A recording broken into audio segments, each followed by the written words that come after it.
problème.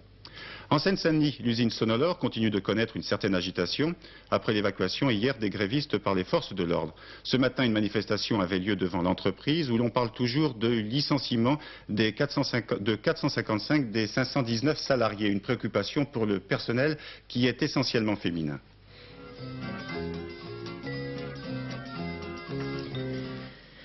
Le 26 janvier dernier, 450 ouvrières, presque toutes chefs de famille, décident d'occuper l'usine de la Courneuve pour s'opposer au licenciement qui était la première étape d'un projet de transfert de Sonolor en Tunisie, où la main-d'œuvre est, semble-t-il, encore moins chère qu'en France. En effet, la moitié des ouvrières licenciées gagnaient moins de 2000 francs. Sonolor, c'est pas l'Amérique, hein, c'est pas le pactole, parce qu'enfin, bon, on travaille dur pour pas grand-chose.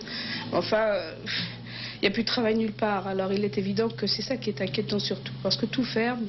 On pourrait dire, bon, demain on va travailler chez Norton, chez Rato, un peu partout, mais tout ferme, et tout, partout, il y a des problèmes d'emploi. Bon, ben, c'est surtout ça qui est vraiment inquiétant à notre époque, et vraiment, ça pose des problèmes vraiment grands, surtout pour les femmes, je crois, de notre époque.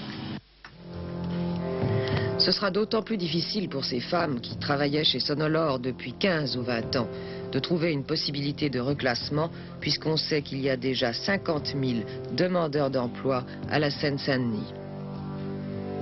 Il y a la maison à payer, il y a quelques petites choses qu'on faisait avant, que maintenant il va falloir supprimer. C'est-à-dire je sais pas, des gâteries pour les enfants. Il y avait des petites sorties pour les enfants qu'on pourra plus se permettre de leur offrir.